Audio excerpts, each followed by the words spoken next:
And we are back. Welcome to another edition of the Sports War. And we are back. We got the full crew in the house. That is what it's all about. The Yankees, out of any team in the league, are the best equipped to handle a blow like this. I think there is a higher power at play here. He's due law of averages. That dude is the ultimate scrub. It's trash. Yeah. Every person you have in there is fucking trash. Next game, you're going to see a big performance. You can see it in the end of the game, and I'm just totally stoked and excited for this. And we are back. Welcome to another edition of the Sports Four here on a Tuesday. Once again, the Barnes and Tony Show. How you doing, my friend? I'm doing all right, dude. You know, pretty stoked here. Nice little 2 for Tuesday here at the Sports Court. A lot of sports to go over. Some hockey, some football, some free agency moves, and baseball, dude. And like we mentioned, 24 hours to go. Same feeling. Starving. Yeah, no, definitely pretty hungry, dude. Or you went a little like, homemade, hash browns or something this morning. No, nothing this morning, dude. No run or? No run this morning. Got my oil change. Oil change. So I dropped the car off. Valvoline? Got here early. No. La Roca's garage. Roca's, okay. On Federal Street in the heart of Bridgeport. Wow. No, that's where Bill, who passed away, earlier this year, that worked at LA Barnaby for 6 years. He lived there for 50 years, Federal Street. Really, dude? 2 family. Yep. Jeez, good for him. Yeah. It's a cool little area, great garage. Car's ready, pick it up after the show. Stoked.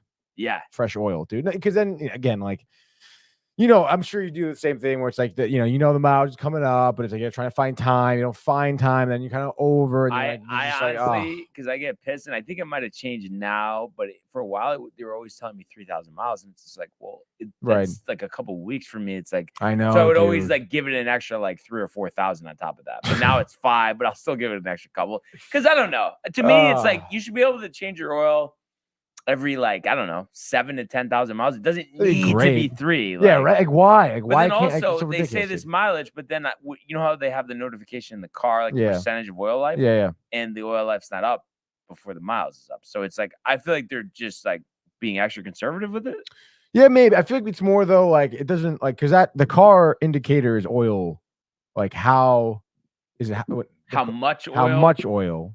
As opposed to like how clean the oil is. So I'm probably fucking the car, basically. I mean, possibly. I mean, they do say is yours 3 or oil is the lifeblood. Your sticker is always 3. Always 3, and they tell me even to do it sooner than that with my car because it's like. So what do you end up doing actually? No, 3. So you're actually pretty diligent with it. Yeah, I try to be as diligent as I can, but like back in the day when I was traveling like to Boston a lot, to New Jersey, to home, like it was like I was like, this is fucking ridiculous, and I'm getting an oil change even like once a month.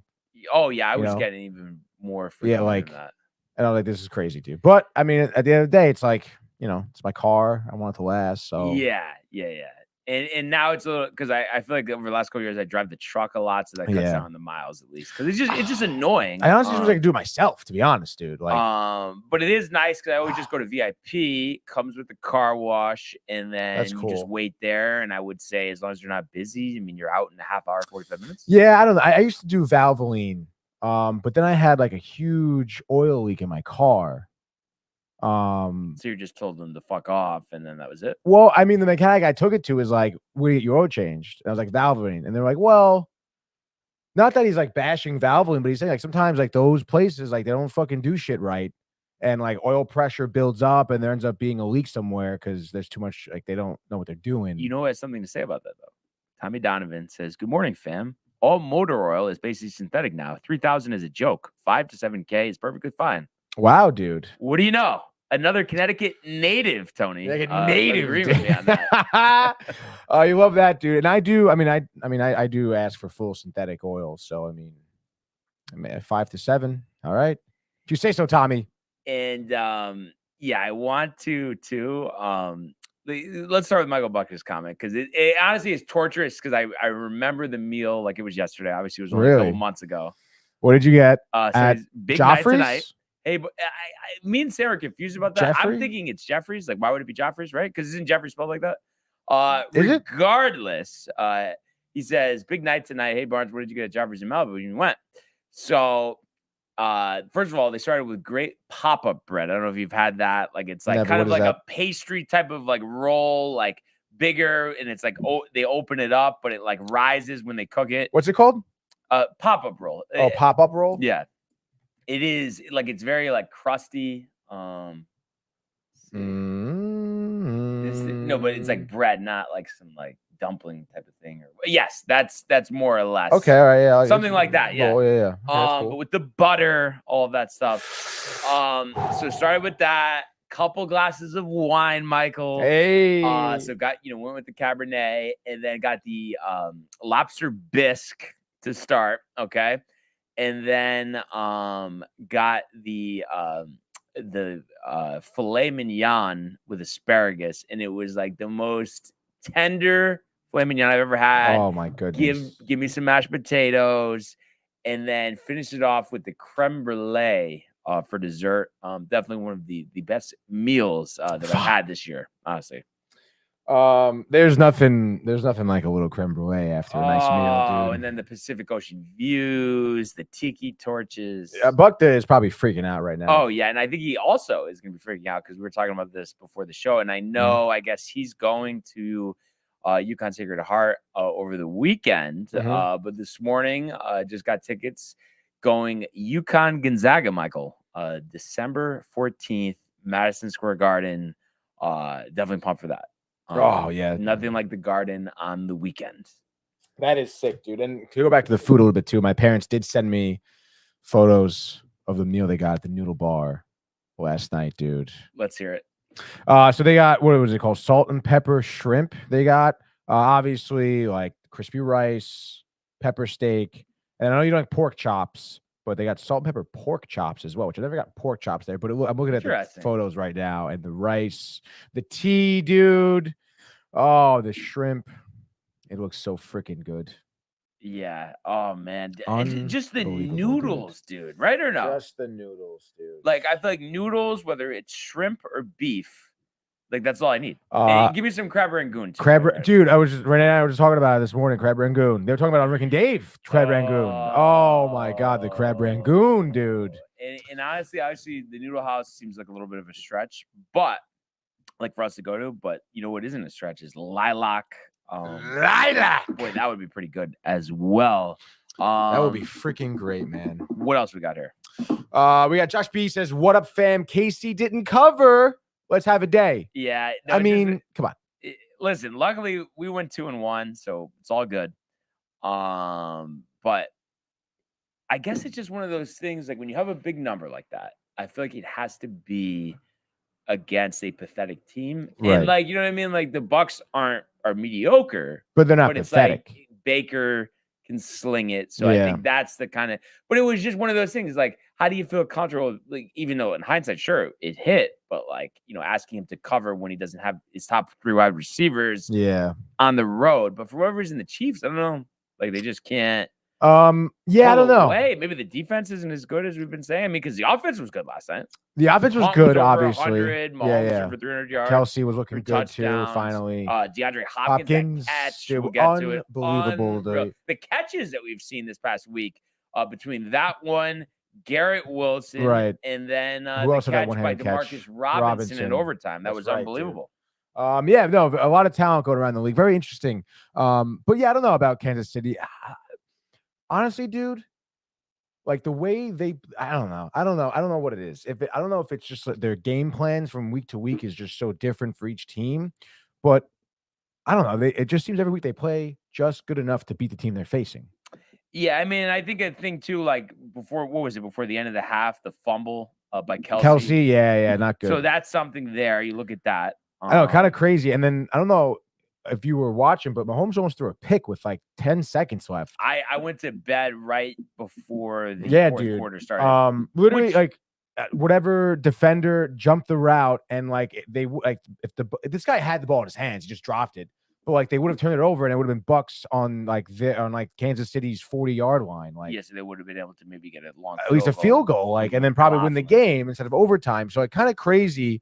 But it doesn't really matter, like, because obviously the Chiefs won. Like, that's it, dude. So, whatever. What else? Josh B. Matthew Ryan's in here spewing some absolute fucking nonsense, dude. Says Mets won't get Soto. They are frauds, which again, the Soto thing, whatever, but the frauds is ridiculous. And then it says again, Mets don't deserve Soto. They are irrelevant, which is also like you're irrelevant. And then also says New Jersey Devils in first place, which they are, but they also have David last night. They have the most amount of games I think played in the NHL. Started early. In Prague, right? Yes, shutting out the Oilers though. I mean, that's dude. Where are your Oilers at, Brian? McDavid. But captain. Obviously Devils. Yeah, they have 15 games played. How do you feel about your? And captain? they have 8 wins. They have 15 games played and 18 points. Matthew, the Rangers have 4 less games played and they're 1 point back. Like, shut up. And then Josh B says Rangoon, dude, so good. And then sauce. Dude. What is the sauce? I don't know. I don't know what the sauce is. Josh, the red sauce or the white sauce? The red sauce. The red sauce, sweet and sour sauce. That's got to be what it is. Right? My god, dude, so freaking good, dude. My stomach is rumbling when I said sweet and sour sauce. Like, like, you know when you like think about it and your mouth starts to salivate, dude. Like you feel it in your jaw, like right here. Can the elites just let us know what the recipe is? Honestly? Come on. And then Josh B says he needed Irving to get 1 yard. That's tough. And then he also says sees Matthew Ryan and then ignores. That's good though. Honestly, that's a sign of growth from Josh B. Because I've been kind of clamoring for it. I mean, it's just it doesn't. No matter what we say, they say. And also, shout out JT. Just saw he tuned in on Instagram, so hope he's still here right now. He was actually sending me the Joe Kelly chirp stuff. Which was so ridiculous. But actually, crazy. Just go quickly, Tony, if we could, to the world of Major League Baseball. It's 700. Albert Pujols. Yeah, what a play! Stop it, Tony. Yep. And Alonso cracks one. The Mets win the ball game. Out of sight. And it works at 100 miles an hour. 14 strikeout. Drove deep to left field. There it goes. See ya. All right. So before we get to that sidebar there with Joe Kelly, obviously the big news, yesterday was the deadline for the Yankees pick up that 5th-year option on Garrett Cole. Kind of interesting. I just thought it was just like, oh, we'll pick it up, fine. We don't want to be a free agent, but they actually, play a little hardball. Kind of a calling of the bluffs, if you may. Because they tell Garrett yesterday, before the deadline, we don't want to pick up the 5th year, but we want you here. He wants to be there. So they decide to say, hey, let's just pretend you never opted out, and we'll stick to the framework of the agreement, which I in a way, Tony, I feel like they need to be lauded for that because, I mean, they obviously could have told him, like, no, sorry, now, we'll give you 4 years for $80 million or something like that, which obviously would have been ridiculous. But I'm saying it's good that I think it's good for both parties, to be honest. Maybe not so much Cole. I know he wanted the 5th option, but 5th year. But he wants to stay here. They want him, and you could see why. I think it would be in his age 39 season that they wouldn't be so ready to give him $36 million. Plus, they said all along they want him to finish his career here. But I think they're taking a wait and see approach by just keeping the agreement the same. I think it makes sense. Yeah, I mean, it does make sense. Is he, I didn't even think to look, is he a Boris client? Yes. So that's probably really what that was then, huh? Like Boris just trying to like play hardball and be like, yeah, no, sort of deal. Like, because at the end of the day, Garrett Cole just does remain in that same deal. So it's like, yeah, because I think, but it also, I don't know too. I think it would be close, but I mean, do you think like if he had went to the open market that like he would have gotten that? Everyone says no because they would have taken it as a red flag that the Yankees let him get to the open market. I don't know, man. I mean, I think he would have been offered. Yeah, what he wanted. Yeah, I do think so.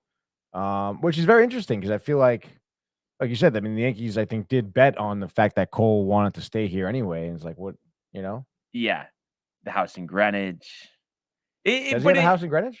yeah, you haven't seen it? Look it No. up. Really? I want to figure out where it is because I'd love to. Well- I'm sure from my house it's probably only like 10 or 15 minutes.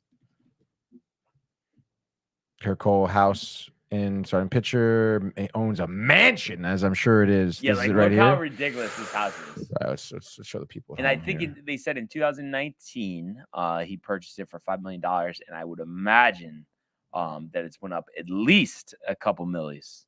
I would imagine as well, dude. So what's we got going on here? Let's share the screen. Let's go over to Garrett Cole's house. I guess that's it right there, huh? Yeah. I mean, pretty stunning, no? Oh, I would say so, dude. $5.6 million estate in Connecticut, dude. But I feel like it's got to be up a couple mil since then. That was 5 years ago. 5 or years ago. 6. Oh yeah, of course. I would imagine these houses value. Well, like you know, it looks appreciate. like good privacy, nice pool, good yard. What more do you want too? You know, got a couple young kids. Couple young kids. You got the wife. Get the family. You got the fucking baseball. That's a nice fucking house, dude. Yeah. So, but honestly, you know what was nice too, because I feel like sometimes, you know, players like that would cause like a big problem, like the Yankees saying, no, we're not gonna pick up the option. You know what I mean? But he's like just so jacked up about being Yankee. He's like, well, I mean, I'm not going anywhere. He doesn't even want to like test it. You know? Well, what no, I mean, think like- most players would be like, I'm testing it, Right. But, you know? Yeah. I mean, at the end of the day, though, it's like he's not going to go. There's going to be very few teams he could go to that are going to give him another opportunity to be in the World Series. So it's like, Yeah. obviously, he wants to win another one. You Yeah. know. So like, yeah, of course he's going to want to stay. But I mean, you know, it is what it is. At the end of the day, I mean, he should have stayed a Yankee, and he is staying a Yankee. So Yeah. Yeah, But yeah. but you know, I it just gets me raw because like this whole thing with Soto, and you got, you know, Michael K screaming at the top of his lungs, he doesn't care about history. But it just, dude, it's nice to see that, like, clearly Garrett Cole does, and that shit with Michael K pisses me off. I don't know what you were gonna say, but no, I mean it does too. And then obviously, you know, I mean, I guess Michael K knows more. Like he's more of an insider than we are for sure. But I listen to what he says, and it's like at the end of the day, like what are you talking about though? Like Juan Soto probably would rather stay with the Yankees, like over any other team. Like, why wouldn't he? You know, like yes, it is also about how much he's going to be paid. But I don't know. The other day, and I don't know if what he said yesterday or whatever, but I think last week he was saying how like it's not going to be the case where Soto's going to take less money to stay with the Yankees. And I'm thinking to myself, like, that sounds wrong to me. yeah. Like, I'm not saying like $30 million less, but like if it's I would say within 10, like if it's No, that's what I was gonna say. It's like you think even 15, like Right, if you it's would rather live yeah. in San Francisco like for $15 million. absolutely not, dude. Like, I don't think so. I don't think so. And that's why I just hate the people that play into these media stories, like, you know, they're definitive things, and it's like we know it's all part of the game, Right. And it's like, were fans really expecting Juan Soto, you know, after the World Series to say, listen, I just want to be a Yankee. Yeah. You know, I'm going to see what else is out there. I just want to make sure I'm being compensated right. But at the end of the day, it's a priority. Like he's not going to it's so say that. Like, stupid. and that's all part of it. So it's like, what are we talking about? I know, And it's so stupid. then, Dude. like, oh, that just drives me nuts. Like, you got to be able to read between the lines. Yeah. Because it's like, obviously, if he were to say, I want to be a Yankee, then the Yankees would have leverage. Like, But obviously, then he wants to get also- paid. But then also he would limit the opportunities from the other teams because the other teams don't want to waste their time. Right. So like, oh, this guy's just using it for Literally. leverage. But now they don't necessarily know that, even Right. though, you know, that might So actually again, be the case anyway. Which it probably is. Right. But again, he's playing this game because he still wants to get paid the most amount of money Right. like he can. But I just find it funny, and I like I said, I get it, but at the same time, I just feel like somebody like him, what game needs to be played? Right. Like the numbers, the track record are there. He's gonna get what he deserves. He doesn't need to have gamesmanship here. Right. No, you're right. But it's curious why do you think Michael K is like he's buying into it? Like he's saying that. Well, he just likes to get all jacked up, think and so? complain and get off my lawn, right? Or no? Yeah, no, you're not wrong there. But it's just like you would think a man of his stature would be that voice of reason, you know, sort of deal. But, Unless whatever. maybe if you think about it, it's like a reverse psychology thing. He's getting all jacked up saying this because obviously we know he's like a pawn for the Yankees at times, where he's like setting that expectation. So this way it could be like, wow, Hal Steinbrenner, he went out of his comfort level. It's because Really? he's determined to bring a you know what I mean? Like, Wow, you, right? dude. Or no? Yeah. So you think the Yankees are manipulating their media figurehead right now? I mean, it kind of that's seems pretty like big, dude. it kind of seems like they do that with everybody. You should next time we interview Michael K, you should ask him about that. Be like, hey, do you say like what Steinbrenner tells you to say? Yeah, but like like we learned with the wives comments, it's Oh, like you can't do that because then they're not gonna give you the time. but why be a great follow-up question? So obviously now all the attention turns to Soto. And then some other things yesterday. They declined a $5 million option on Lou Trevino, hasn't pitched in 2 years. You understand that. No qualifying offer to Glaber, which I think is, a message that no matter what, that they're not bringing him back. I mean, right? Because wouldn't the only reason you wouldn't give him the qualifying offer is because you'd be worried he's going to take it, right? Yeah, exactly that. And then speaking of qualifying offers and taking it, what did you think of the Mets going with two? Is it 2 or 3 qualifying offers? 3. So Manaea, Severino, and Alonso. Okay, yeah, obviously the Alonso one makes sense. Did you question not the Manaea but the Severino qualifying offer? Because I'm just saying I wouldn't be surprised if he ends up taking it, unless like I don't know, Oakland, or I guess technically ATH as their new abbreviation is now. If they give him $80 million, but then again, are they really going to spend any money? Probably not. But I don't know. Another team might give him a 3-year deal for like $60 million or something. Like, are you nervous that he's going to just go qualifying offer? I mean, it seemed like he liked being there. No? Yeah, no, he does. He did, and he had some chirps for the team across the town as well. So I don't know, man. I don't think it's bad to send out a qualifying offer. Again, you want to think about how much improvement that the Mets pitching staff, I'm just starters, need. May not be terrible to have him around. Like maybe you do throw him in the pen next year. I mean, I think if you bring him back, though, you'd want him at least to be the 5th starter. Right. But it depends on what that rotation's up looking like, Yeah. Again, if you have Manaea, obviously you have Kadai, Peterson, McGill, Severino. But again, like you're trying to get more, you need more starters, you need more bullpen guys. And I know they're not. Matone is out. I think they didn't offer him anything. They declined the option. They declined his option. So, obviously you would see, you'd imagine Ottavino is not around as well. So, I think that, the pitching staff is going to look a lot different. And I think, trying to keep some of what was good, qualifying offer to Severino, I'm happy with that.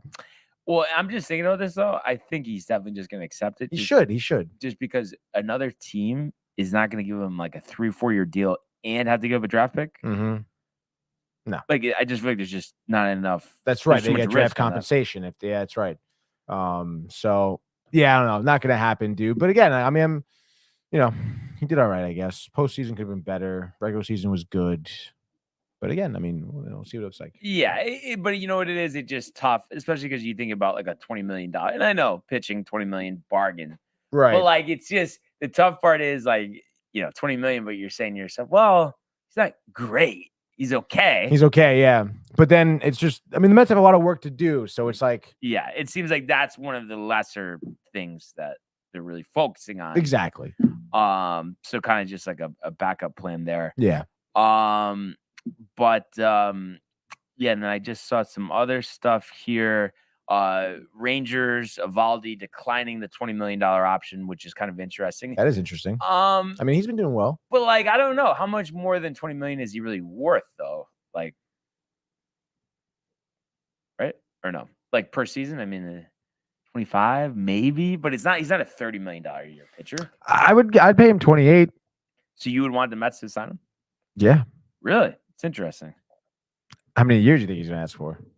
I'm trying to think of his 3? age. If my fucking computer didn't lag every Sorry, second. I'm looking up Garrett Cole's mansion. I feel like he's probably 31 years old or something. He may even be older than that, dude. He's been around for a while, but he came up young. He's 34. Yeah, so 3-year deal. I mean, 388. The numbers are good. The numbers are good, dude. Yeah, and I mean he's been freaking healthy, huh? So it's not like he's really missing a lot of time. Just with the Yankees, he had Tommy John in a 5-year, right? But then he decides to, win a couple World Series. Yeah, I mean that was like 9 years ago now. Yeah. Kind of crazy. He's just coming off of that contract, 2 years, $34 million each. I know, right? It's like he probably would want a similar deal. Maybe like 3 years at what is that, 105? Well, I guess it's just and you just look at something too. It's like even if it's going to be less money, even if it was technically, it's just overall more guaranteed money if it's more years. So maybe that's just a thought. At the least, you could get that. You think he could do 3 years for 75? Yeah, but I don't 80 at most, right? I mean, that's what I mean. Like, yeah. But do you think he would take that? Yeah, I think so. Maybe now he's thinking, oh, pitching's tough, $100 million. But you know what it is? I look at what Michael Wacha just got from the Royals. I think it was 3 years, $51 million. I mean, how much better is Evaldi? Maybe a little bit, but not like, you know what I mean? The difference between a 1 and a 5 starter. Yeah, no, that's true, I guess. No, you're right there. I mean, Wacha had a solid year last season. It's interesting. I've always been a Wacha guy, but then I guess after facing him in the playoffs, it's like one of those things where, regular season, he's going to help you eat innings. But I just, as a playoff guy, right? I mean, I don't think he's the guy, or no? No, I don't think he is the guy, dude. But like great for the regular season. Yeah, pretty solid. I mean, 29 stars, 3.35 ERA. You look at his past few years, all have been around that area. Last year, 3.22 with San Diego. Year before that with Boston, a 3.32. Yeah, and I guess, I mean, hasn't missed a ton of time. I suppose obviously 2020 missed almost the entire season. 2018. Well, 2020 is the shortened season, so actually he probably didn't miss that much time, right? I mean, have what, 12 starts, so he missed 5 starts or something? Was it only 12? Really? I mean, 60 games, 5 pitchers, right? Yeah, I guess that sounds about right, maybe.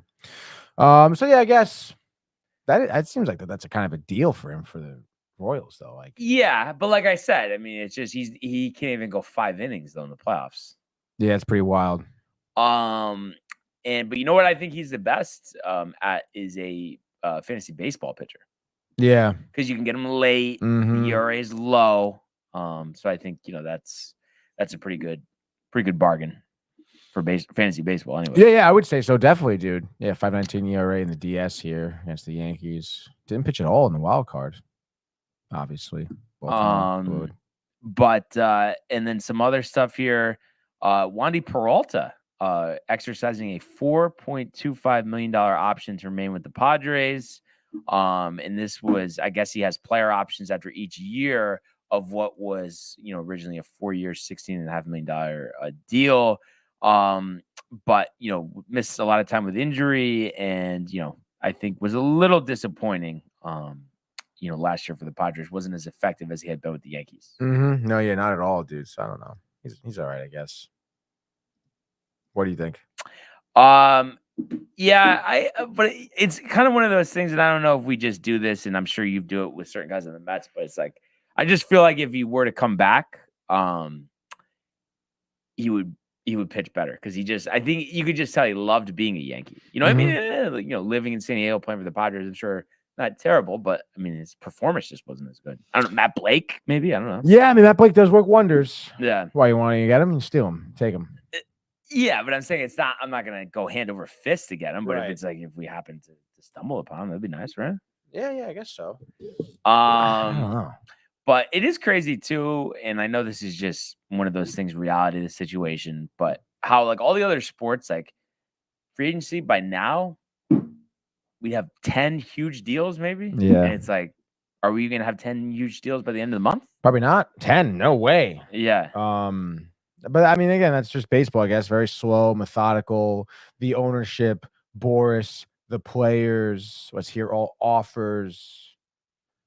So, but like, we can't just like cut out the fat, though, I guess not, dude. They like the way they do things, I suppose. Right? I think it's kind of cheap, honestly.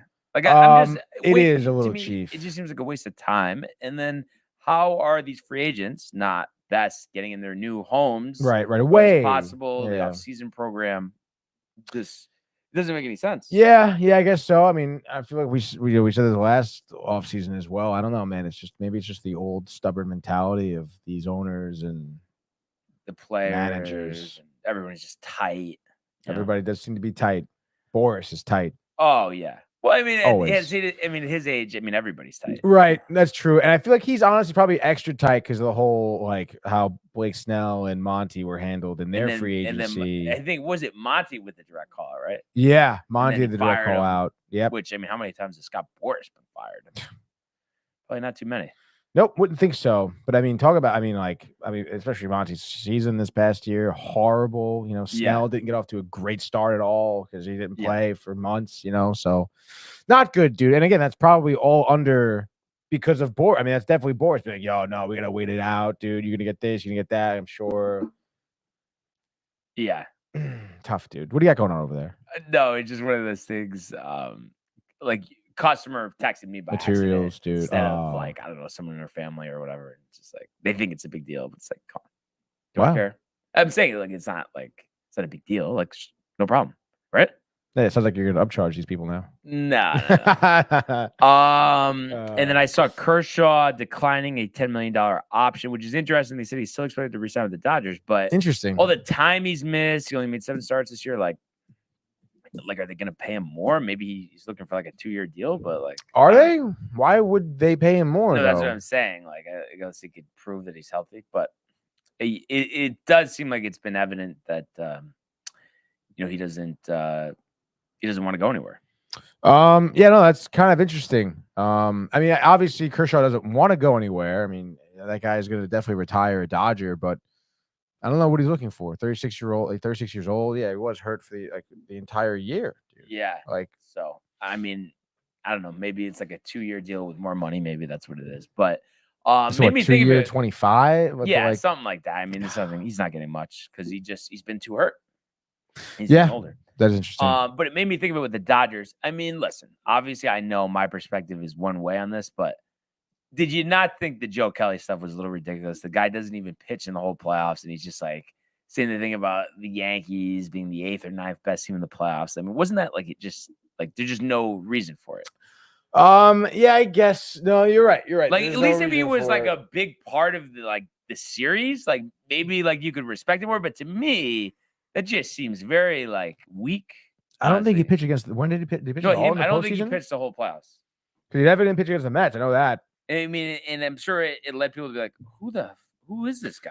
I mean, if you don't know, I mean, I guess maybe the layman wouldn't know who Joe Kelly is, but I mean, regardless, I mean, that's Joe Kelly for you, though. Well, he's been spiteful since the Tyler Austin fight. Yeah, exactly. He's been sour grapes for a really long time. Last time he pitched was in the NLDS against Arizona. He always made the weirdest faces, too. Always, dude. He's a weird-looking guy.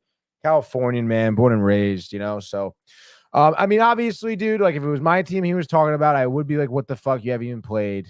But I don't know. I mean, I feel like the Dodgers in general have been kind of talking shit about the Yankees ever since they won, to be honest. Well, it's just one of those things. If they want to keep doing that, go ahead. But, I just think Joe Kelly does not have a leg to stand on whatsoever. Yeah, I don't know. I mean, I would say it's pretty I don't know what caused him. It seemed kind of unwarranted. And again, as someone who didn't really face the team, it's like what in the World Series, like what? Yeah, no, that's what I'm saying. Like you weren't a part of it. Like you'll get your ring, dude. But it's like the class projects, sitting in the corner, the hashish, same type of thing. So yeah, I don't know. I mean, I wouldn't think if I'm a Yankee fan though or a player, I wouldn't be thinking too much into it. No, you can't. But it is nice. I mean, because you play every team every year now. So I mean, you better believe that they're going to be looking to do some serious damage. If he wants to go throw at us, like, is he even going to pitch? Like, is he going to pitch against you? Like, I'm sure he'll get at least like a minor league deal or something. I don't know what is his contractual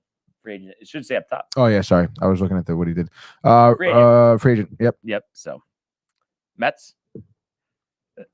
I mean, listen, they got some fire in him, so no, I can see him going back to the Sox.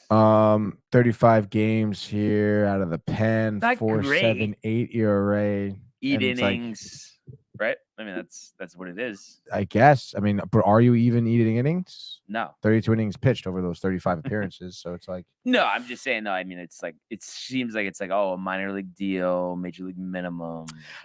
yeah, kind of like out of pocket for him to be like chirping, right? Yeah. But he's a loser. I mean, so Well, he is though. Because it started, like I said, it started way back, and it's like you're making those faces, bro. Like, do you even see what your face looks like? I mean, I'm sure you were a fan when he was making faces to the Astros after they were, caught cheating. But I'm not sure I see the parallel, Tony. Because like you don't like the Astros, they're cheaters, Right? But we didn't cheat or do anything wrong, and this guy is just a prick. Who? Yes, Brian. Good. But what I was saying is that I'm sure you were a fan of Joe Kelly when he was striking out the Astros and making faces and dogging them and like making fun of them. I'm sure you're like, oh, that's sick. You remember when he struck out Bregman and gave him like the fat whip, right? They gave him the fat lip while he was walking up the dugout. Actually, don't. He was giving him the crying shit. You remember that, dude? He was like, yeah. No. Okay, I do remember that, but I'm saying I always thought he was a loser. Oh, really? Yeah. Oh, complete loser. All right. But that's fine. It's fine. That's fine. So we'll see if we get any type of free agency news upon us. But for now, let's go to the world of the National Football League. He wants Jefferson, climbs the ladder. Oh my goodness! Justin Jefferson, the catch of his life. Burrow fires, intercepted, picked off at a pick six. Mika Fitzpatrick, an absolute ball hawk. Niners twist up front and get to Tagovailoa. Bosa again. Mahomes escaping on the move, stops, spins, flips it forward for the touchdown. Stop it. Aaron Jones. Oh, what a tackle. Quincy Williams with a pile driver. All right. So last night we saw the Kansas City Chiefs outlast the Bucs 30-24 in overtime. Kareem Hunt scoring the game-winning touchdown. And really was a very entertaining game. Interesting how we end up going over here with the 54 points, but the way the game started, only 3 in the first quarter, seemed like maybe kind of crazy, less scoring. But both quarterbacks combined for 5 touchdowns, no interceptions, so a lot of offense. I have to say it was entertaining. One thing that, and we always talk about this with just start times and stuff, but it does annoy me, Tony, that we can't have these games start like at 7:30, 7 o'clock. Like it just, everything is just done because of the West Coast. Like, is it not a little ridiculous? I mean, it is for us. Yes. For them, they're tight, even though it starts they're tight at starting at 5:15, so it started at 4:15. But it's more people here in the Midwest than the West, right? Or no? More people in the East than anywhere. On the East Coast rather than the West Coast? Oh, yeah, it's not even close. Really? Not even close? No. New York, population alone, right? Yeah, I mean, the city has at least Staten 11 Island, million people. Over 400,000 people on Staten Island. On Staten Island, okay. That's right, dude. But yeah, I just know because what I'm getting at is I would have loved to see the end of this game, but it was like the option of maybe getting almost like an hour more sleep was a little more appealing. Yeah, no, I mean, I'm right there with you, buddy, but I mean, I don't know. I mean, I don't think we're gonna be changing this one anytime soon. But I'm saying, but do you think though that it's too like to just or should it be that if there's a West Coast team playing or hosting the game, like not every game every week on the channel has to start at the same time. Like that's not a rule. Like they just choose to do it that way. So what I'm getting at, if a West Coast team was playing, started at 8:15, but if it's East Coast or Central time zone, why not start an hour earlier? Yeah. Well, I mean, I guess you want to pick like the time you want in each time zone. So if it's, let's say we want to do it at 6, right? So then that means. Well, it would never be at 6. I'm saying it would never start earlier than, I guess, 7:15 on the East Coast. Oh, really? Well, wait, that's what I'm proposing. Just no like later than 7:15. I just think that makes such a big difference. Like you're done before 11 o'clock. Right. Oh, so you're still just catering to the East Coast, though. Well, then I'm saying, but the West Coast teams or games hosted by the West Coast teams, then they start at 7:15. No, they could start at 8:15. That's what I'm saying. But just for that. But every other game, 8:15 Eastern time. Yeah, because then it's still 5:15 out there. Yeah, but see, I feel like that they're not getting enough trade off with that. Yeah, but why is it about them? You know, Because no, but when they announce things though, You it's would not need some always more. Eastern Standard Time. it That's what is. everybody It thinks. is always Eastern Standard Time. But I don't know what to tell you. It's annoying. It is no, it is very annoying. But I feel like to get that deal done, it would be like, yo, we want to start like 6:00 West Coast time. Yeah, no, so they do. It is crazy. Like they can't have an 8:00 game because it would start at 11:00 here, which is ridiculous. Yeah, so they can never have a late game, really. They've done it before when they've had to move stuff around, or when they used to have the double header on for Monday Night Football. But that's it.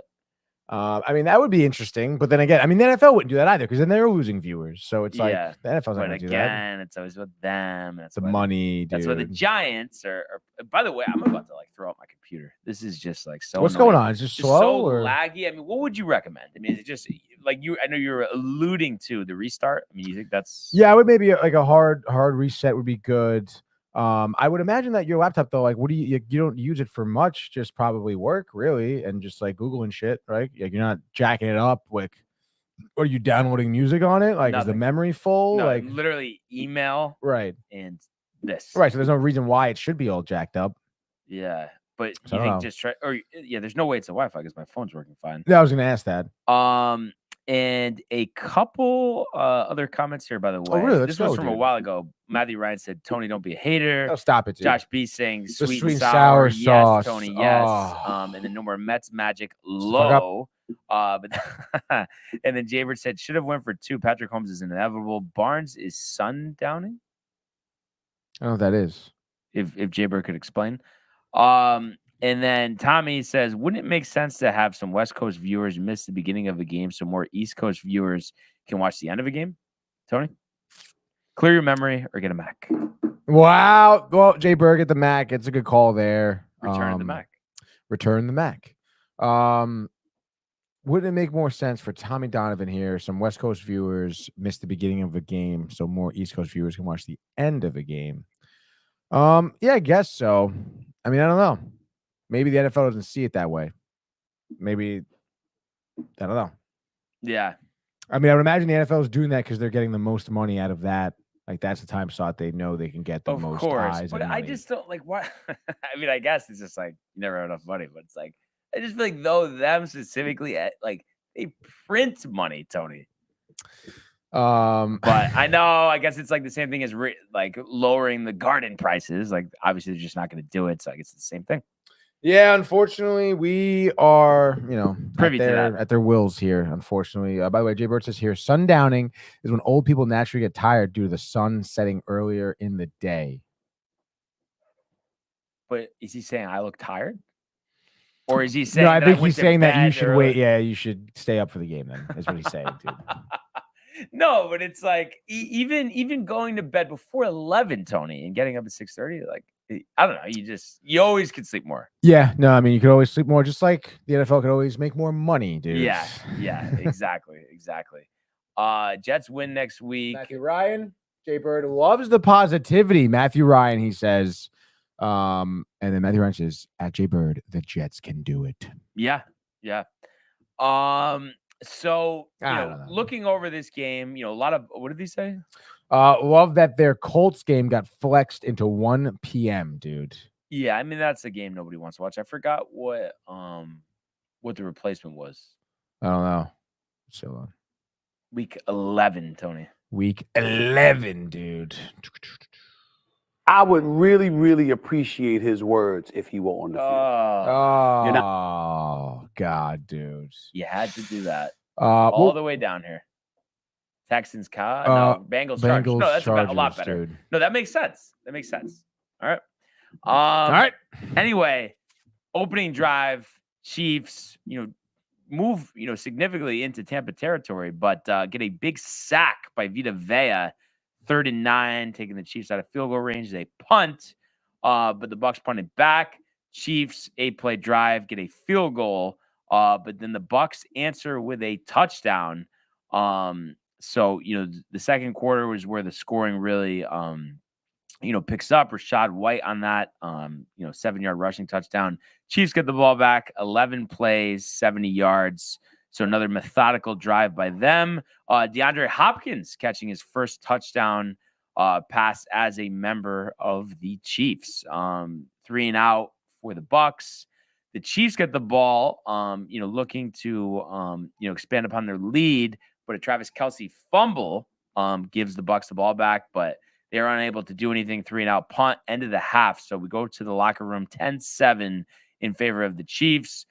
Bucks get the ball to start and score a touchdown. So looking pretty good to start the third quarter here. Capping it off, Baker Mayfield to Otten for 11 yards. So 14-10. Chiefs 3 and out. Bucks pick up a field goal to make it 17-10. But then the Chiefs answer on a 12-play, 70-yard drive, capped off by a McCole. What was it? No. It was a Samaje Perine touchdown. So that made it 17-17. The Bucks 3 and out.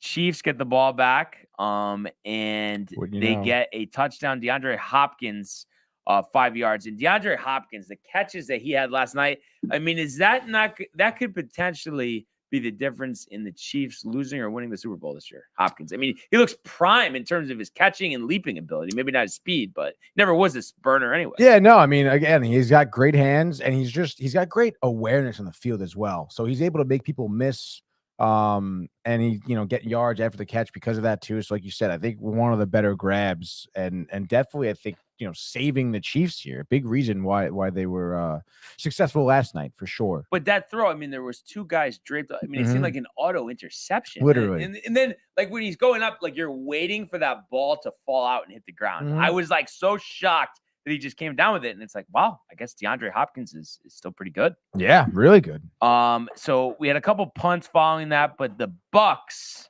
tie the game, 10-play, 71-yard drive. Baker Mayfield to Miller for the touchdown. So 24-24. That was a great play. Now, what was your thoughts there? Because I'm always an advocate for this. End of the game, and Todd Bowles, known as a conservative coach, I think Jay alluded to it, doesn't go for 2. I mean, what was your thoughts about that? Had a chance to win it. I know, 30 seconds left, something like that. I mean, what was your thoughts about that call?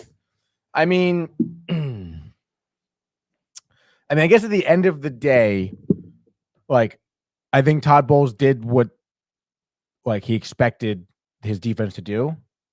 Like, because after you score the touchdown, Chiefs get the ball back with time left, and you make them punt the ball. So, I don't think that was a bad decision. But do you not have a better chance of hitting a 2-point conversion from the 2-yard line than navigating through overtime? Or, in this case, winning a coin toss? Like, I feel like I'd rather try to make a 2-point conversion. The Chiefs defense looked great last night. Yes. Feels like they would have hit the 2-point conversion. I don't know. That's just me. I mean, yeah, but like what, especially your bowls, your top 2 targets are out. Like, what is your go-to play that's a surefire, like, we're going to get this 2-point conversion? Like, are you going to, like, I don't know. Do you hand it off? But I don't know. I don't think you don't hand it off. I think it's the rollout pass. Rollout pass? That's always been my thing. Like, where you have, the guy to the tight end. Yeah, or the something. goal line. Yeah. I don't know, dude. I think that would have been very risky. And I don't think that that's by any means is a guarantee that you're making that 2-point conversion. But I just think the thought of, okay, we lose the coin toss. Patrick Mahomes doesn't get the ball. Like, our defense sucks. I know, dude. So to me, that seems like why he's going to be out of a job before the end of the season, honestly. Something like that. Yeah, but I guess so. I guess so. But I mean, at the end of the day, I don't know, man. I don't know. I don't think that would be a reason to. I mean, obviously, there's a multitude of reasons why Todd Bowles I don't think fired, he should have got the job to begin with. with. Right. I don't know, dude. I don't think that was a bad decision. I really don't. And again, you may be thinking like it's like you said, Chiefs overtime. The odds of them scoring a touchdown on the first drive, which is what they did. But yeah, like whatever. Like, you go for 2, you miss, and then what? Then you're like an idiot. Yeah, but then you don't, you know what I mean? Then you risk, like what happens? You go to overtime, you don't even get the ball. And honestly, yeah, but like, yeah, I guess so. Yeah. But again, and who's to say to you go for 2, you make it. Kansas City, totally different mentality in the last drive there. Maybe they go for a Hail Mary, maybe they make it, and then all of a sudden. What does it say though? It was 3. This was 27 seconds? 27 seconds. And I don't know. I'm if pretty sure they have had their timeouts. 27. I mean, I don't know, but I just think it's easier to make the two, hold them out of field goal range than it is to hold them down in overtime. You know, like I feel like that's my move every time. Like I love that, and it's funny. Jay says, analytics say go for 2, and it's like I hate the analytics on the down 2 score the touchdown, go for 2.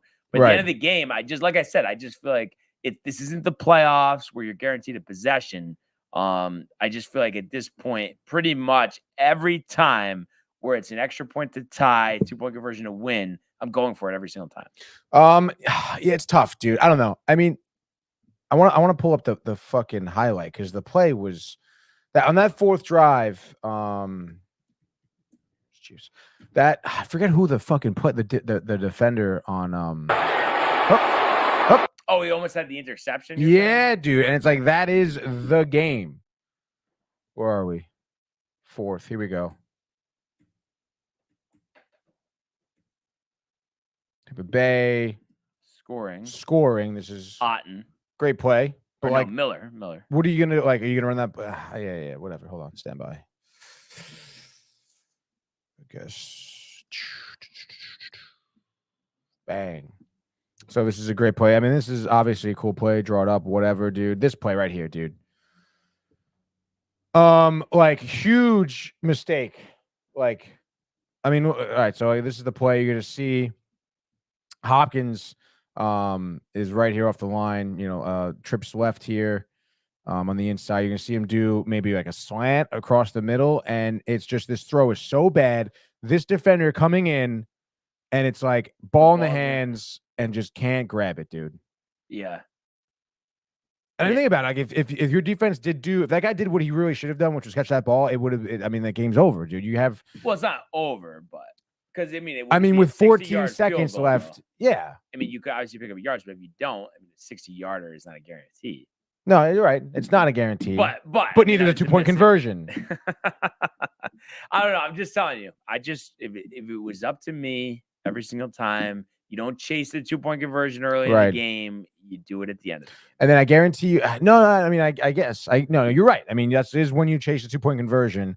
But I think to tie it up, to force overtime, I don't know. I feel like I would take my chances, even with the way the Chiefs have been looking. I mean, you never know.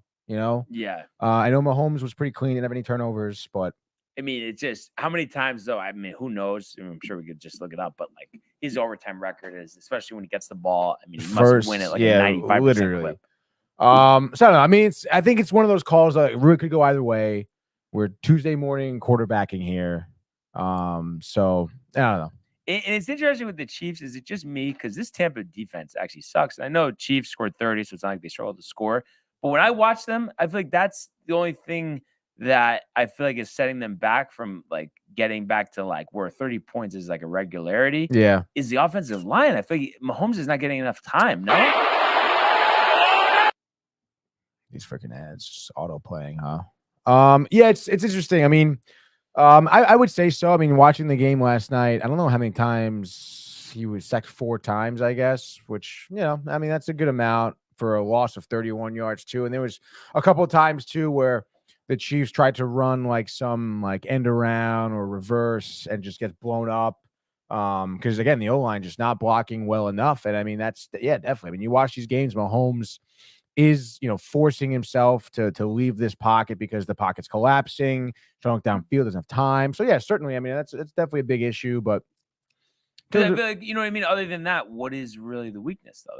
That's what I'm getting at. I just feel like that's the only problem. Like, no, yeah. That, I mean, when he has time, he's making the throw. I mean, pretty much. Yes. No, you're totally right. When he does have time and his receivers are for the most part making the catches as well, I would say though, Mahomes like himself though doesn't look as good as he was last year.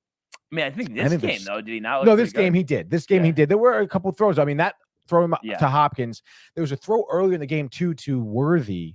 Where the like one where he went out of bounds. Yeah. But and like if he led him in a different direction, he threw him on the back shoulder and he had to like spin to grab it. So and which I was kind of surprised because the announcers were like, "Wow, Xavier Worthy got to catch that ball and stay in bounds. You got to have more awareness on the field." I'm like, dude, like Mahomes threw it like behind him. Yeah. Like if he led him, he would have been able to catch it like this as opposed to going like this and Yeah. spinning out of bounds. So like again, like it's there's some of those throws that I think Mahomes would know because dude, he was fucking wide open to Yeah. get. So like again, like those throws I think you see in the past, Mahomes making, but then again, the ankle. I don't. Did you see him Yes, hurt his limping off. I mean, I would imagine that ankle is that's that left ankle he's always had issues with for a while now. So it's like, I mean, I don't think he's 100% healthy. And it's funny though, like we spent all this time talking about this, and then it's like They're we always 8-0. say, well, they're 8-0, and then it's like, is it going to come up as a surprise if once again they're back in the Super Bowl? No. Yeah. But it also like I wouldn't be surprised if they don't. Who? First, no, don't even think about it. Just say it. I got to think about it a little bit. Come That on, ruins the whole dude. thing. No, it doesn't. I mean, I guess if I think about it, you really think the Bills, I guess, right? Yeah. Bills or Ravens. The Bengals, like we would like to see it, but with that defense too, I don't know. And they're talking maybe T. Higgins gets dealt potentially, which I don't see why they would do that. I don't see why they do that. Maybe either. he's just that tight. Yeah, I mean, it's tough, dude. Kansas City, assuming they are the 1 seed, right? They would play. Yeah, they would. Well, they'd have a bye. They have the bye, and then they would play the lowest remaining seed, which more than likely, bang, or the Ravens. Well, yeah, I'm saying after the wild card round. Because, like, you know what I mean? Like, more than likely, maybe one wild card team wins, but you're not going to see a couple division winners go down. Right. Oh, yeah, true. Well, that'd be crazy. Chiefs after the bye play the Ravens. Yeah. So, should be a great playoffs. That's sure. No doubt. So, yeah, so that's a bow on week 9, but our typical quick look ahead to week 10. 2 days from now, Ravens Bengals. So right now, the Ravens giving 6 here. And it's kind of tough. Like I just feel like I look at this and I want to say Bengals. But I can't say it with confidence, but that's just like my first thought there, just because I think the Bengals have really been improving last couple of weeks. In Baltimore, like we've talked about, I feel like leaves that back door open, especially with the concerns in the secondary. Yeah, that's for sure. The secondary, there are certainly some concerns, but yeah, I don't know. I mean, it's gonna be tough. I mean, both of these teams are coming off 41-point wins, so pretty interesting. I don't know. It's interesting. I was honestly thinking what this matchup predictor is saying. I would think the Ravens hand over fist. Yeah. So I think it'll be a good game. I think we'll see some points. But like I said, especially with both of these defenses, if you think about it, especially against the pass, I know they've been brutal, both of them. So yeah, I definitely think one of the better Thursday night matchups, though. Like, oh yeah, definitely. So that'll be a treat for sure. Oh yeah. Looking at the rest of the games, we got the snooze fest, Giants, Panthers from Germany. You were gonna early for that? I will say it is cool to wake up and there's football. No, on. I love it, honestly. Yeah, it's kind of cool. Like I'll still end up watching the whole game, but it's like, geez, I mean, from Munich. And I do have neighbors on one of my fantasy teams, so there's that. That's right. Bears, Patriots. For you. There's not a ton of juice there at Soldier Field. Bills, Colts. That's one that could get ugly quick. I mean, Buffalo -4 right now. I would take it. Like hand over. Well, that's probably because we lead off. Hand over fist. Basically, you can lock it in. Yeah. Broncos, Chiefs. This is one. It's so conflicting because we just saw the Chiefs not cover that big number, but the Broncos got shellacked by the Ravens. Yeah, but they scored 10 points against them, right? Yeah. Like 41-10. So you would it wouldn't be our pick selection, but if you had to take one side right now, you would do the 9, even though it seems like the Chiefs never cover. Yeah, I mean, but like by Friday, it could be like 11.5. Could be, but also it could be bet down as well. You think so? Maybe. I don't know. The Saints, who I just saw, maybe are looking to trade star cornerback Marshawn Lattimore, are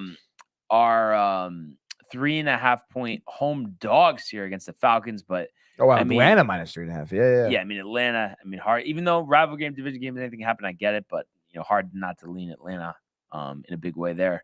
Bucks hosting the Niners, 6-point dogs. McCaffrey might be back potentially.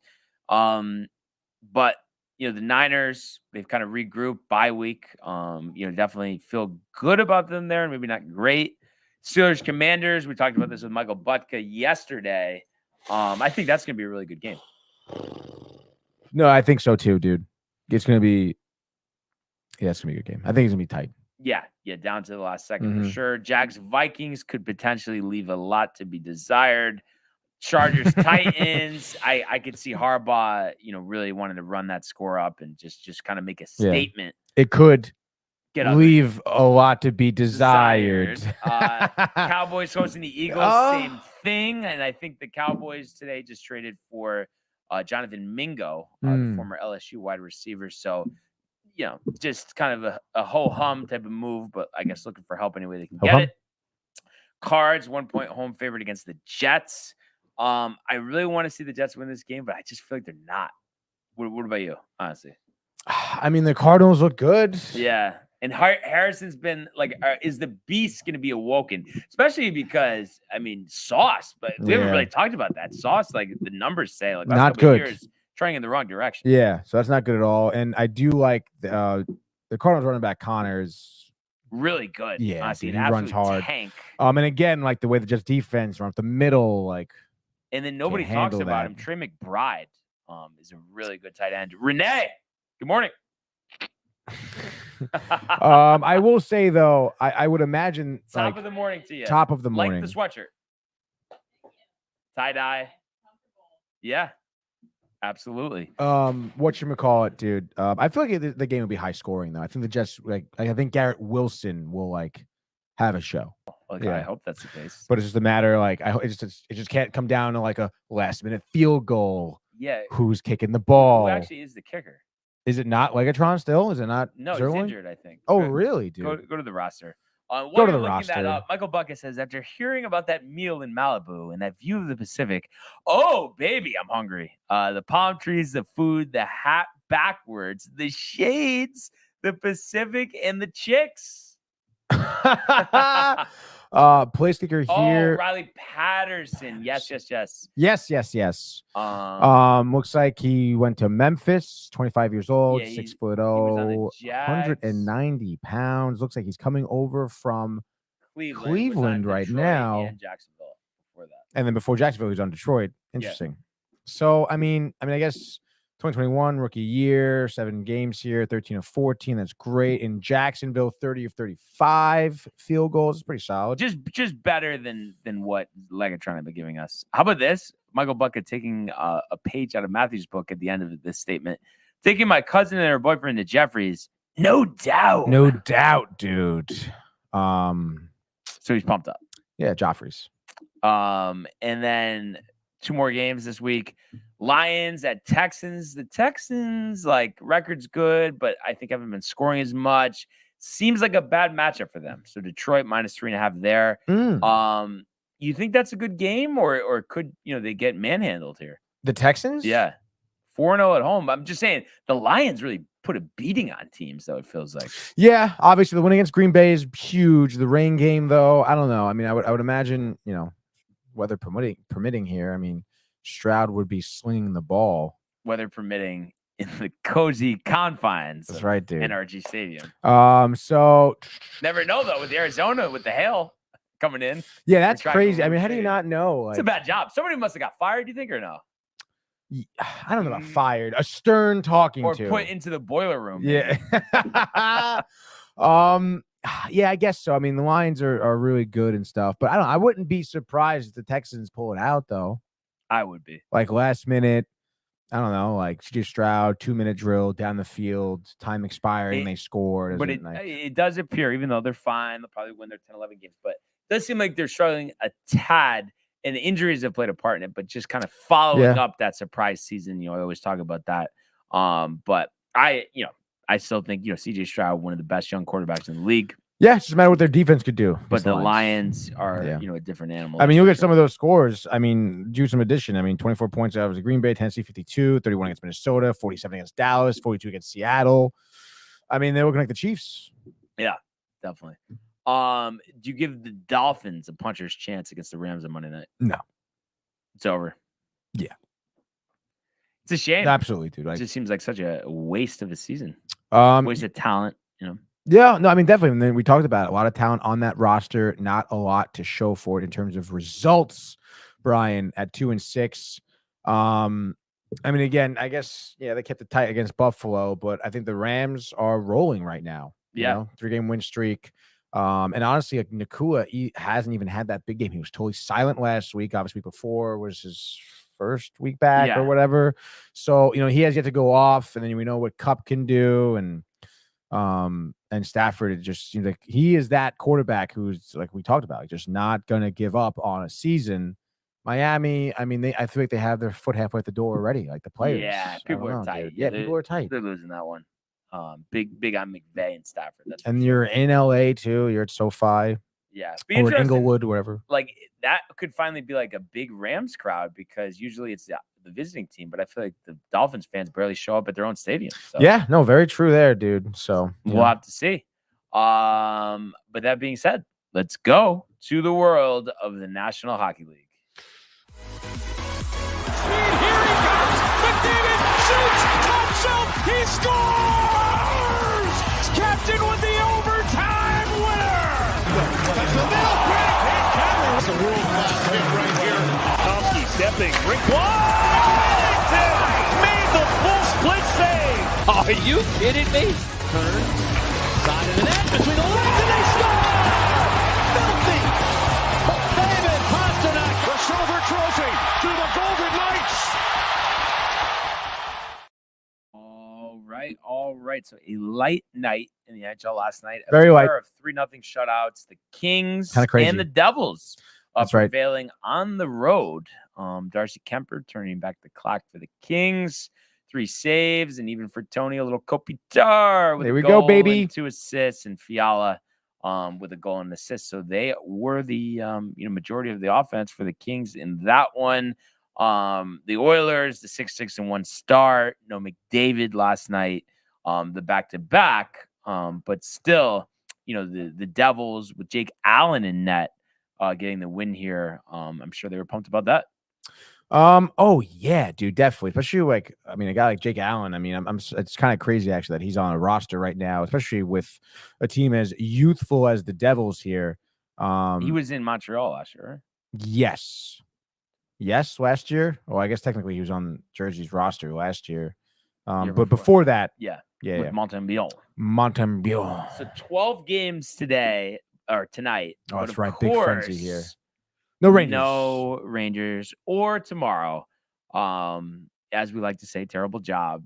And you thought, they're taking advantage of the NBA being off tonight, and obviously competing against some action. Not that many people are watching that. Against what? MAC action, because MAC has Tuesday games, and I don't know what other conference does it, but I know the MAC does. Oh boy. So some decent games here. But yeah, it's annoying. But I guess hopefully the Rangers getting rested, getting riled, and ready to go. So we're left with what we have. But let's do it, Tony. A big one. Tuesday night edition of the Frozen Frenzy. Let's freaking go, Brian. Everyone buckle up. It's a big frenzy on this 2 for Tuesday, getting it in some extra purchase. We're starting off in Buffalo, baby. The Sabres taking on the Senators. Senators just won Seattle 3-0 not too long ago. Obviously, we know the loss against the Rangers. Buffalo here, 4-7-1 in the year, 3-4 at home. Nothing crazy because of that. Ottawa is -220. Over under is 6.5. First time, Brian, these two teams are facing each other this year. You want to talk about some point leaders, Brian? Tage Thompson, 13 points, leading Buffalo. Tim Stützle, 16 points, leading Ottawa. Who do you got here? Yeah, but Tage Thompson, can he rebound? I think a little disappointing last year after that great year a couple seasons ago. Yeah.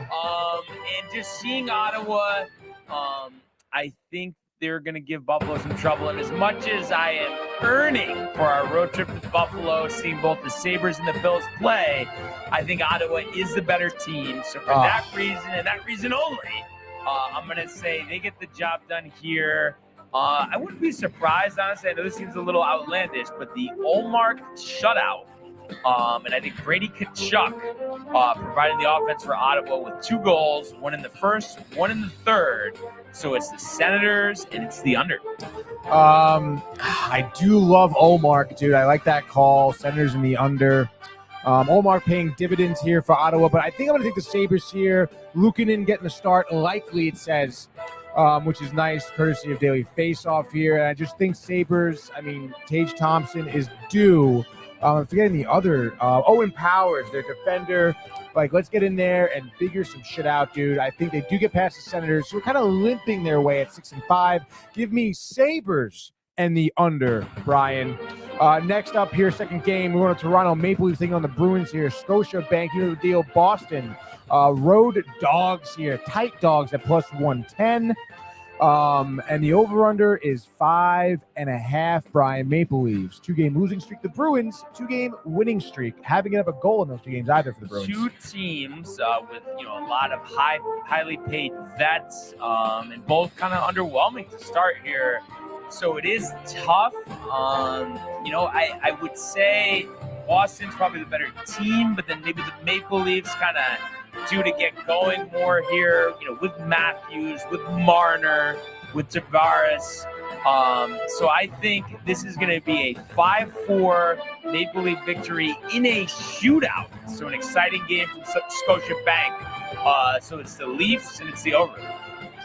I do like that, dude. Leafs and the over. I'm going to go with the Bruins, though, Brian. Anthony Stolarz getting the start here for the Maple Leafs. Likely, it says. He had the overtime loss against Minnesota most recently, and he had another overtime loss against the Bruins earlier, I guess maybe late October, maybe mid-October, doesn't really matter here. So I think Bruins repeat that.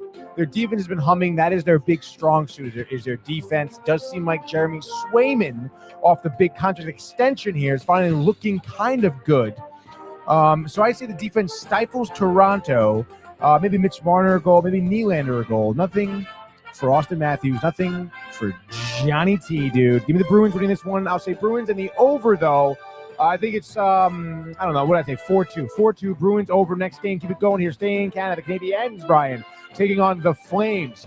Calgary, minus 130 on the money line. Over, under is 6.5. Both teams coming up with losses. We know the Canadiens, 4-7, aren't looking too good, but will the Flames try and get something going here? The Flame is not going to be reunited in Montreal. I'm impressed with Montembeault, with Suzuki, with Caulfield. When they played the Rangers, they didn't go away easily. And I haven't been impressed with the Flames. So for that reason, I think the Bell Center, Tony, is going to be on their feet. Montembeault chanting his name in a 2-1 overtime victory. Caulfield, the game winner. It's under. I couldn't agree with that more, honestly. I do like Caulfield here. 10 goals in the season. He's amongst the goal leaders, must be, around the NHL. Will it go under? Would you get under? Yeah. I don't know. I think maybe higher scoring. I think it's going to be over. I know 6.5 is kind of high, actually. Wait a minute now. No, I'm going to go with the over. Why not? Keep it a little bit differently here, especially with the way both these teams have the ability to score. I think the goaltenders, I don't know. Give me Canadiens and the over, but OT, I'll say 6-5, dude. Caulfield, same deal. Next game, going back to the States. The Carolina Hurricanes, Brian, are taking on the Philadelphia Flyers. They're in Raleigh here, which is why the Flyers are plus 250. Value bet, perhaps? I don't know, dude. Over under 6.5.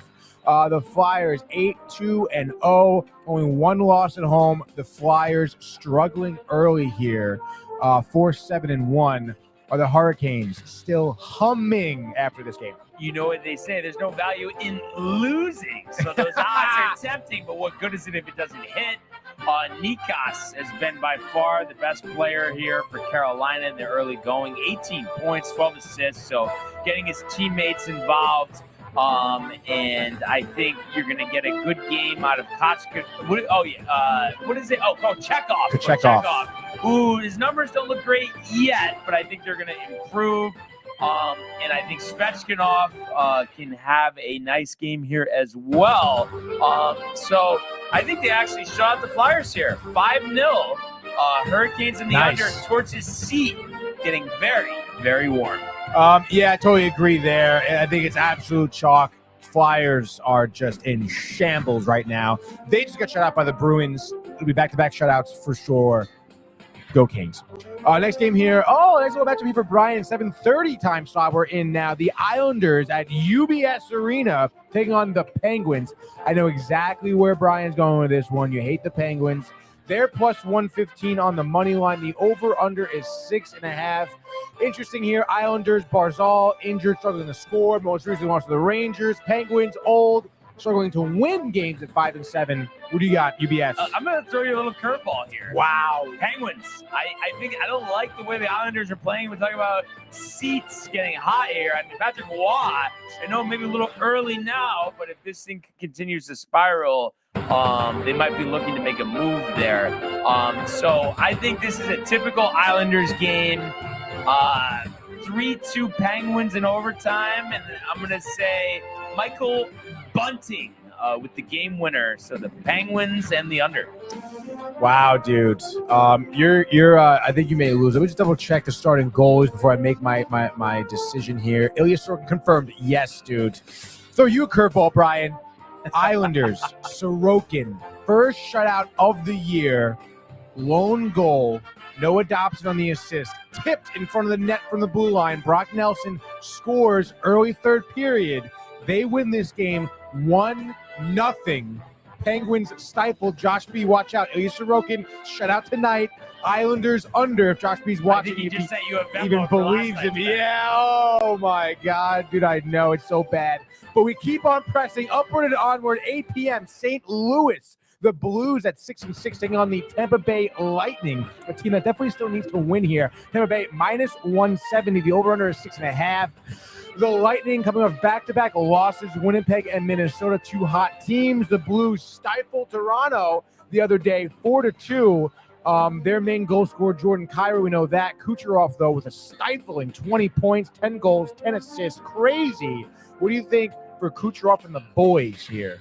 Yeah, it's interesting. The Lightning, I thought with the offseason addition of Jake Gensel, would be better than 7-5. I mean, Yep. Obviously they haven't buried themselves, but it's like, as Matthew would say, come on. Yep. And I think they are far better than St. Louis here. Though the records don't necessarily indicate that yet, but I think they will by the end of the year. And speaking of Gensel, 5 goals in 12 games, not terrible. So I think the offense gets going here. Maybe a Hedman goal, a point goal, and a Gensel goal. And I think Vasilevsky tight between the pipes here. I'm going to say 38-39, 3-1 Lightning and the under.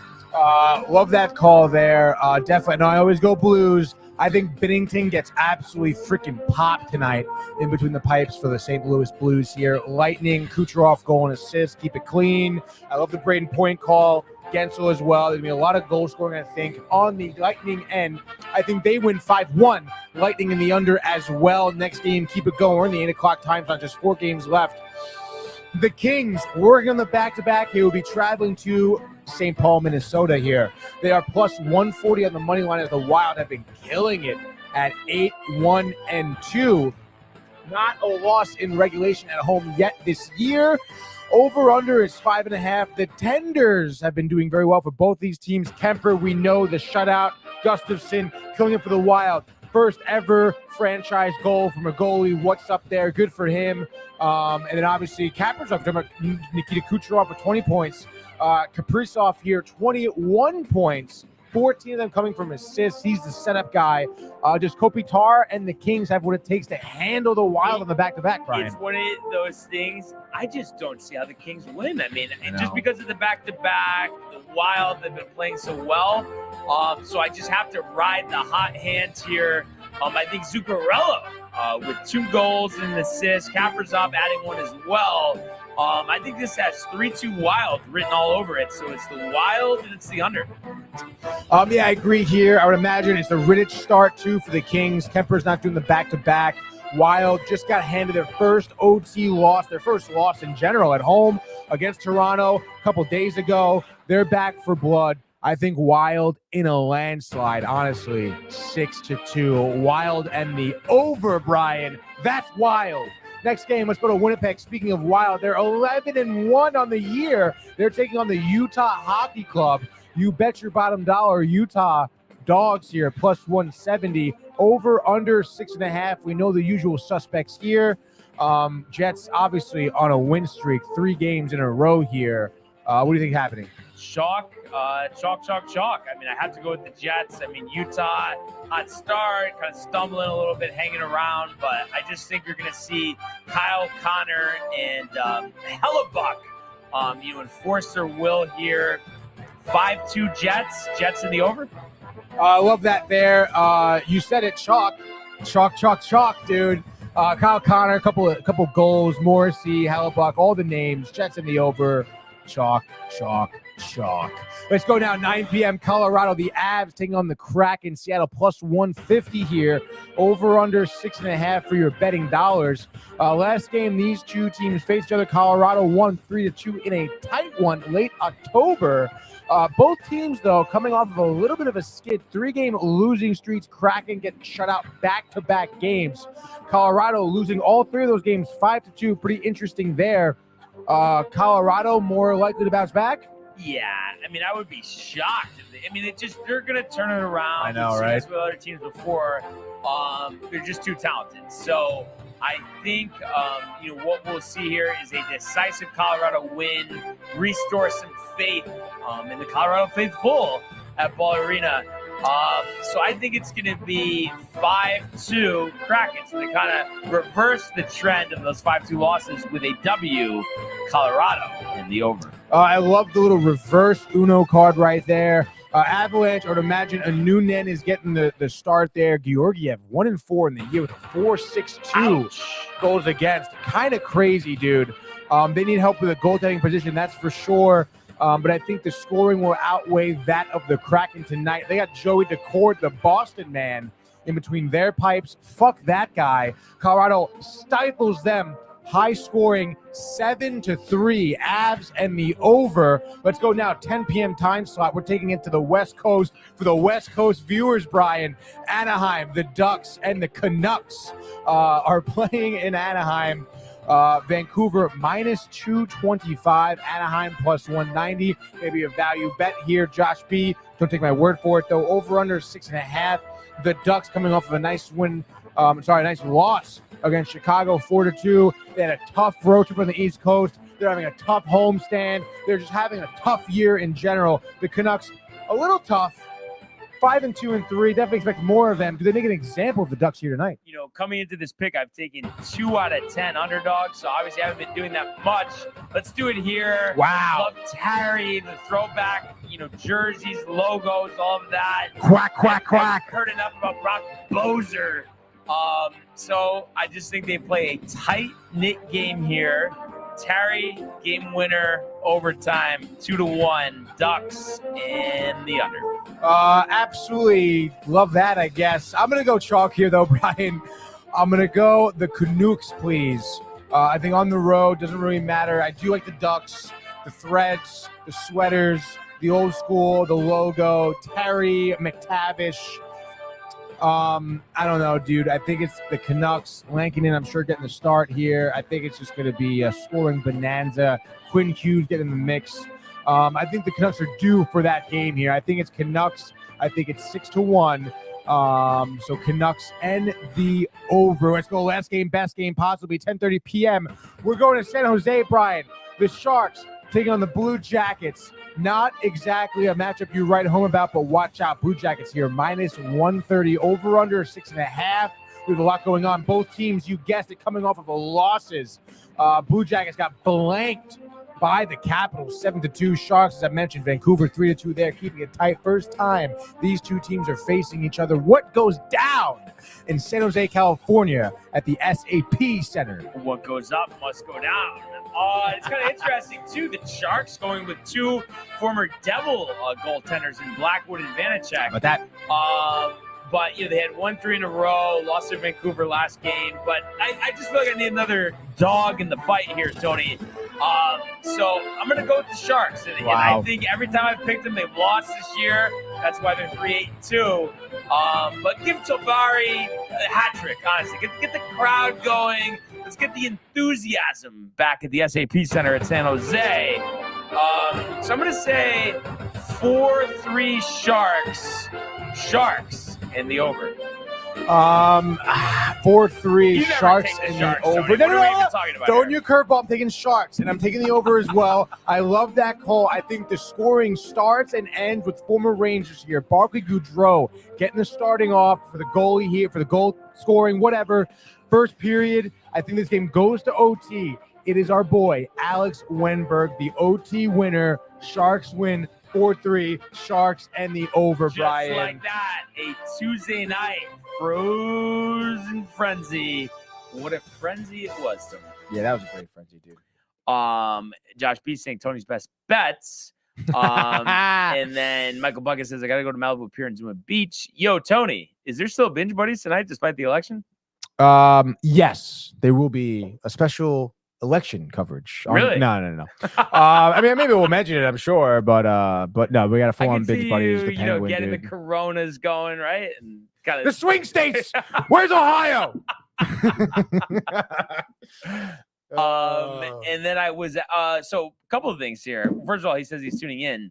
But what is the subject matter? Big Penguin here. We're going on the stretch of the season. Big twist episode. We're recapping, we're reviewing, as well as some nice hot trailers coming at you. So it's gonna be a great talking point for the Penguin, dude. And it's interesting, by the way, he says Pennsylvania going to be a big one.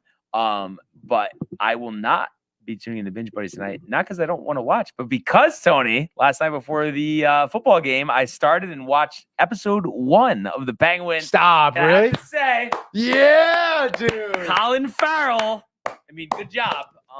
And I actually have a couple of questions because I'm bad at deciphering. You're great at this stuff.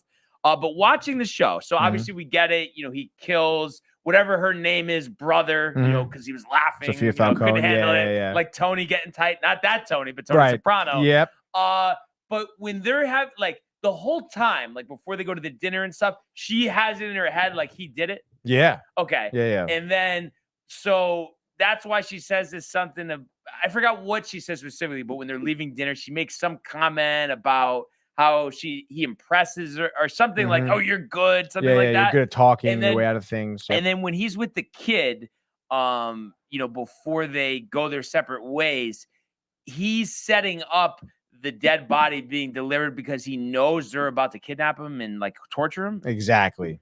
But then it's like, so just because she saw that her brother's dead, then they just let him go for no reason? That's what I was confused about. Yeah. Well, or did they talk about it in the second episode? Well, obviously they go into the second episode. Because he was already free before the first episode ended.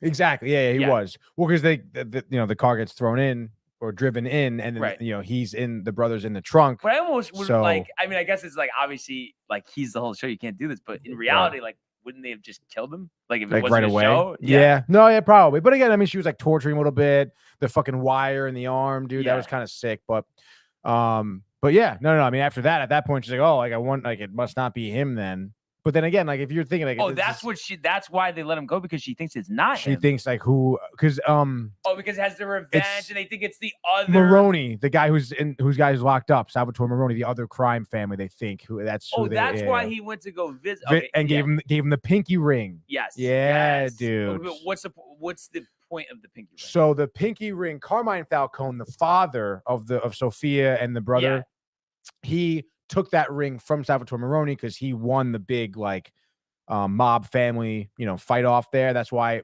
Maroney's in jail. He didn't kill Carmine. No. Carmine got killed in the Batman movie. Oh, yeah. Okay, gotcha. But when he won the other family's territory, he took the ring from Maroney, but then gave that pinky ring to the brother, right? Her son. So that's the brother that he went to go visit in jail? Wait, what? Who's the person he went to go visit in jail? The Penguin? Yeah. That's Salvatore Maroney. That's the other big crime boss. But is he Carmine's brother? No. I'm saying like Sophia's brother. Oh, Sophia's brother. So Falcone gotcha. gave that ring to his son, Sophia's brother. But they all know that was Maroney's ring. So now all of a sudden, Maroney's going to have the ring back. the brother's dead in the trunk. Sophia's thinking obviously it was a Maroney move.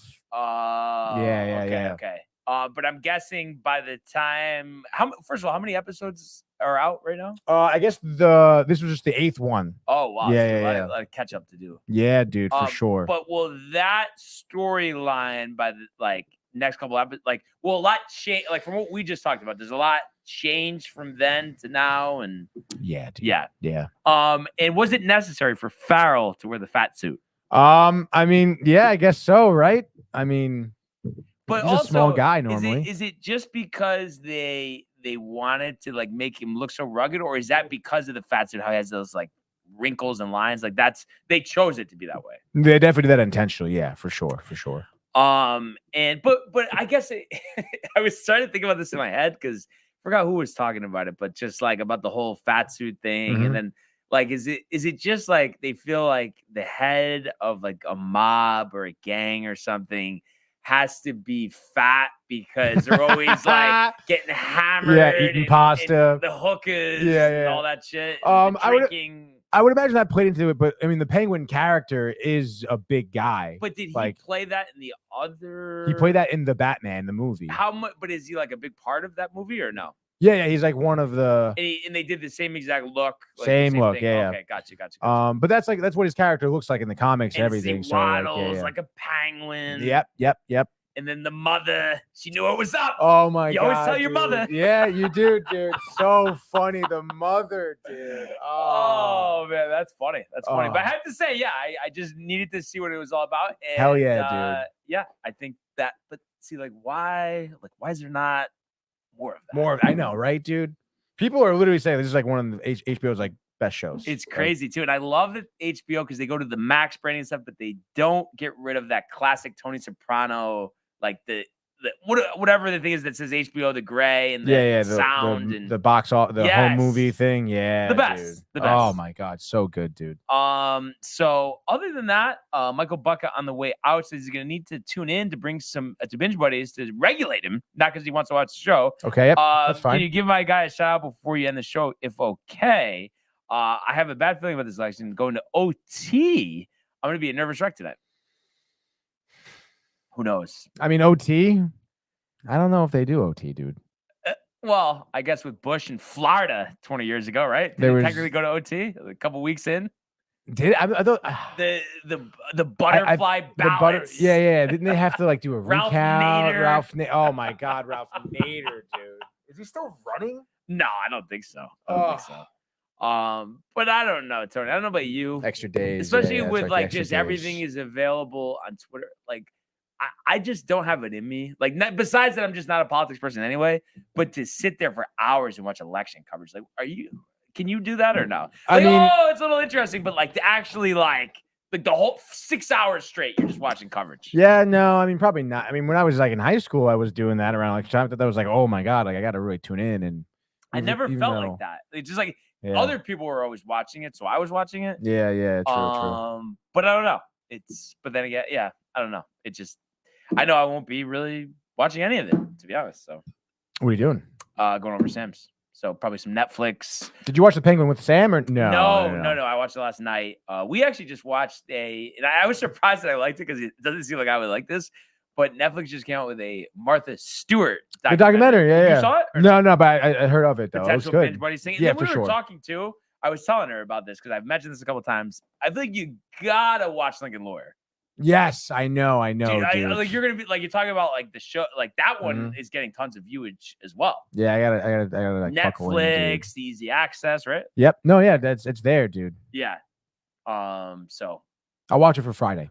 And then the best part is, I mean, you got 3 seasons to watch. But I'm saying that's sick. Yeah. Look forward to. Well, how was the Martha Stewart doc? No, it was really good. Yeah. Honestly.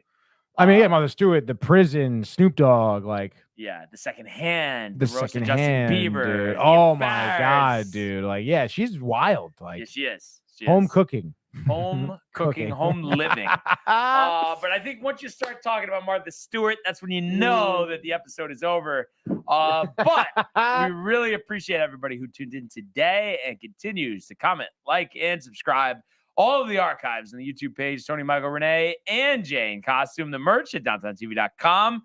Want everybody to enjoy the day, enjoy the games, and we will see you mañana. Hey guys, Tony here from Downtime TV checking in. I want to thank all our fans out there who's been liking, subscribing, sharing our content. You guys are the best. You guys are our bloodline. You make us love what we do.